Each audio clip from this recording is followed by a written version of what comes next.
नमस्कार विद्यार्थियों। हमने अपने छोटे से व्याख्यान में समाज और समिति के बीच जो महत्वपूर्ण अंतर है उस पर चर्चा की है। अब हमें यह भी जानना जरूरी है कि समुदाय और समिति के बीच क्या अंतर है। समुदाय के ऊपर हम पिछले व्याख्यानों में चर्चा कर चुके हैं कि समुदाय किसे कहते हैं, और साथ ही हम पिछले व्याख्यानों में समिति के ऊपर भी विस्तार से चर्चा कर चुके हैं। अब हम समुदाय और समिति के बीच कौन कौन से महत्वपूर्ण अंतर हैं, इनके अंतर के कौन कौन से आधार हैं, इस पर हम चर्चा करेंगे।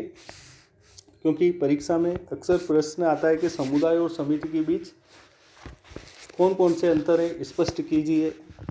तो उसको ध्यान में रखकर हमें समुदाय और समिति के बीच अंतरों को जान लेना अति आवश्यक है। तो समुदाय और समिति के बीच जो मूलभूत अंतर है उनके कुछ आधार हैं जिनकी हम चर्चा करेंगे, और इनके आधार पर हम इनके बीच मूलभूत अंतर को भी देखेंगे। तो समुदाय और समिति के बीच अंतर का जो पहला आधार है वो है सदस्यता।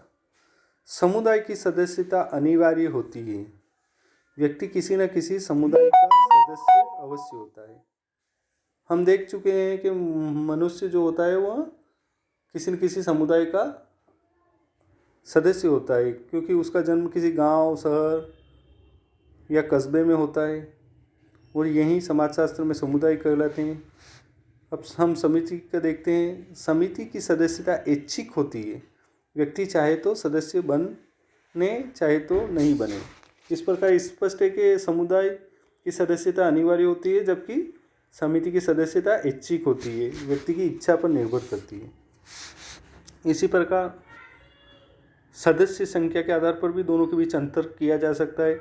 समुदाय में सदस्यों की संख्या सीमित समिति की तुलना में सामान्यतः अधिक होती है, क्योंकि समुदाय के अंतर्गत बड़े बड़े नगर, महानगर, राज्य भी आते हैं। इसलिए समुदाय की सदस्यों की संख्या समिति की तुलना में सामान्यतः अधिक होती है।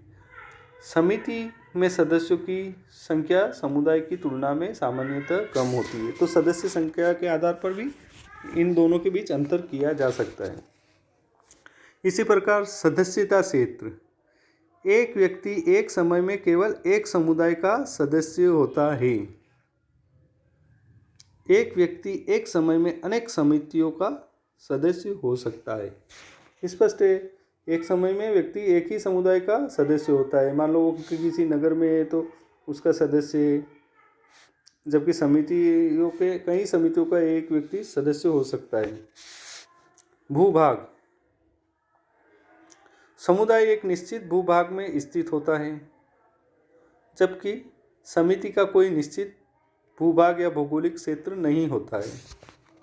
इसी प्रकार निर्माण के आधार पर भी इन दोनों के बीच अंतर किया जा सकता है। समुदाय का स्वतः निर्माण और विकास होता है, जबकि समिति का स्वतः निर्माण नहीं होता है। इसका निर्माण विचारपूर्वक या जानबूझकर किया जाता है। इसी प्रकार उद्देश्य। समुदाय में सदस्यों के लगभग सभी उद्देश्य, हित तथा आवश्यकताएं आ जाती है। इसका कोई विशिष्ट उद्देश्य नहीं होता है, जबकि समिति को केवल अपने सदस्यों के विशिष्ट उद्देश्यों की पूर्ति के लिए स्थापित किया जाता है। इसके विशिष्ट उद्देश्य होते हैं। इसी प्रकार साधन के आधार पर भी दोनों के बीच अंतर किया जा सकता है। समुदाय में व्यक्ति अपना संपूर्ण जीवन व्यतीत करता है, इसलिए समुदाय कोई साधन नहीं है, जबकि समिति एक ऐसा संगठन है जो किसी निश्चित उद्देश्य की पूर्ति के लिए स्थापित किया जाता है। इसलिए समिति अपने आप में एक साधन है। इसी प्रकार साध्य के आधार पर भी दोनों के बीच अंतर किया जा सकता है। समुदाय अपने आप में साध्य है, जबकि समिति साध्य नहीं, साधन है। इसी प्रकार नियम।